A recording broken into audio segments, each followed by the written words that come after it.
आज आपने दिन में देखा होगा प्रधानमंत्री मोदी 2.25 करोड़ छात्रों को एग्जाम से पहले तैयारियां कैसे करें इसके बारे में समझा रहे थे, अपने विचार व्यक्त कर रहे थे।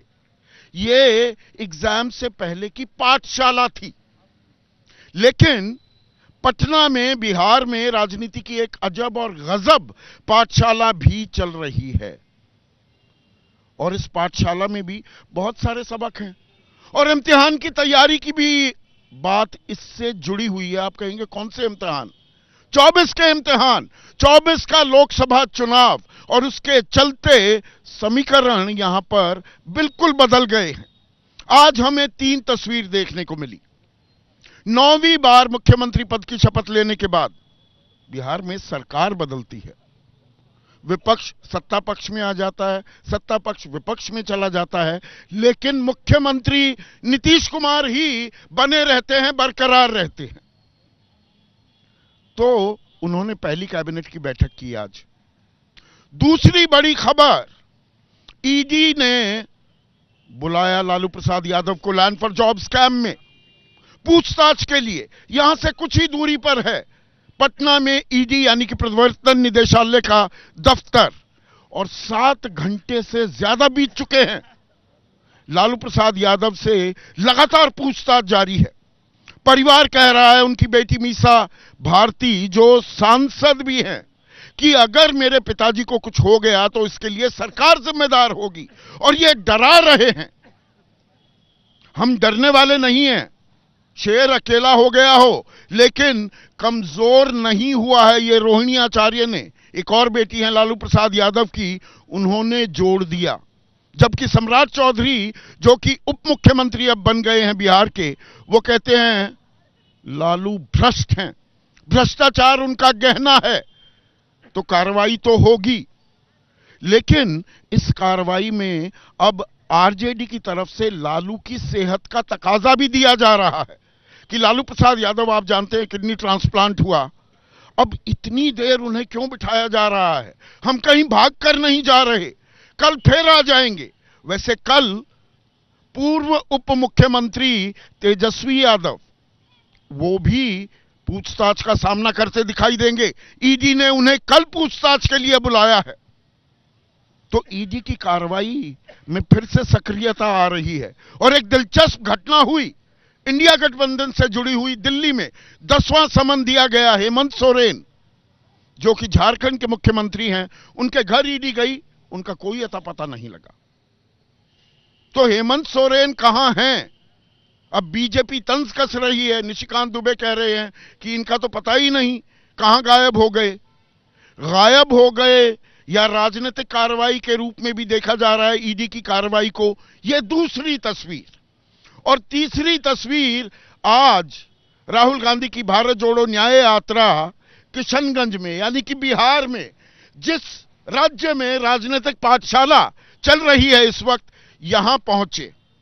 लेकिन यहां भी एक दिलचस्प बात देखने को मिली।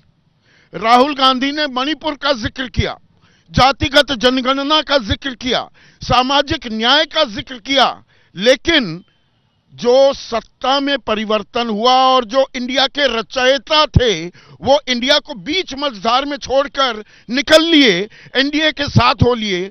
नीतीश कुमार का लेश मात्र भी जिक्र नहीं किया। लालू प्रसाद यादव ईडी से पूछताछ करवा रहे हैं या पूछताछ हो रही है, उनका कोई जिक्र नहीं किया। सीटों के बंटवारे की उन्होंने कोई बात नहीं की। इंडिया गठबंधन की कोई बात नहीं हुई। पर मल्लिकार्जुन खड़गे कह रहे हैं कि देखिए, इस बार अगर नरेंद्र मोदी फिर प्रधानमंत्री बन गए यानी कि चुनाव जीत गए, तो देश में आगे कभी चुनाव ही नहीं होगा। उन्होंने भारत की तुलना और प्रधानमंत्री मोदी की तुलना रूस के राष्ट्रपति व्लादिमीर पुतिन से भी कर दी कि बेईमानी हो जाएंगे चुनाव।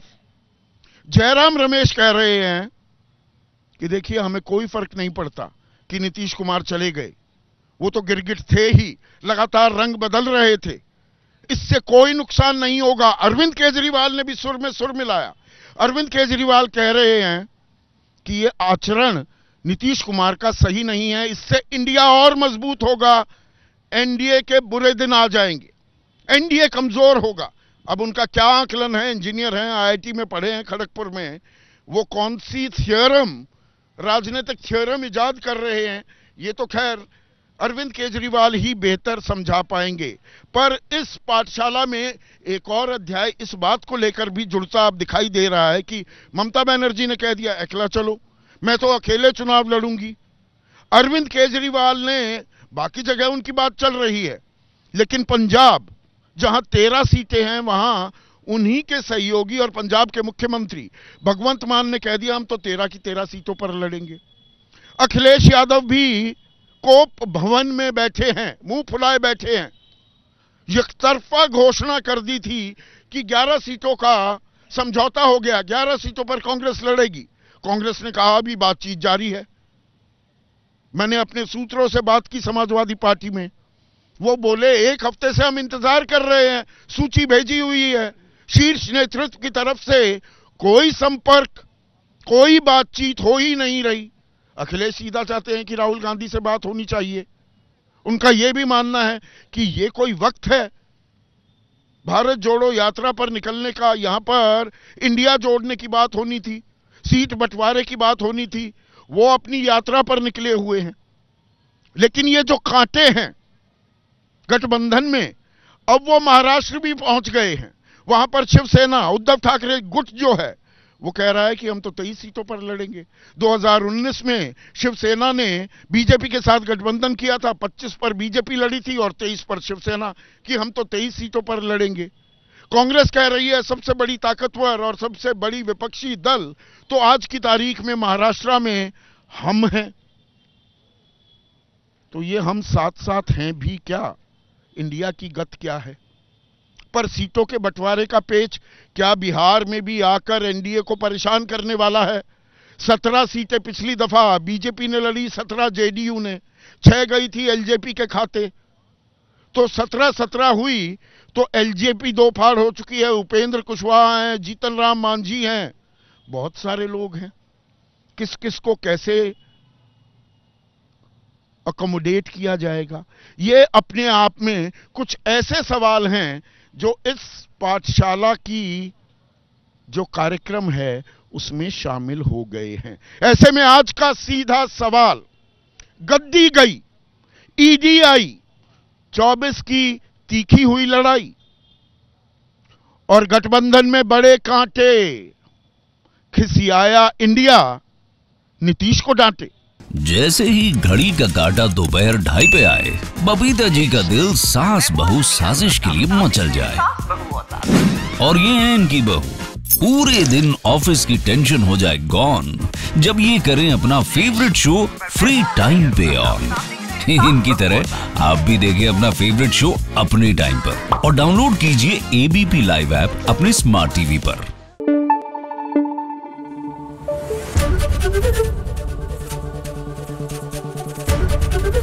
एबीपी न्यूज आपको रखे आगे।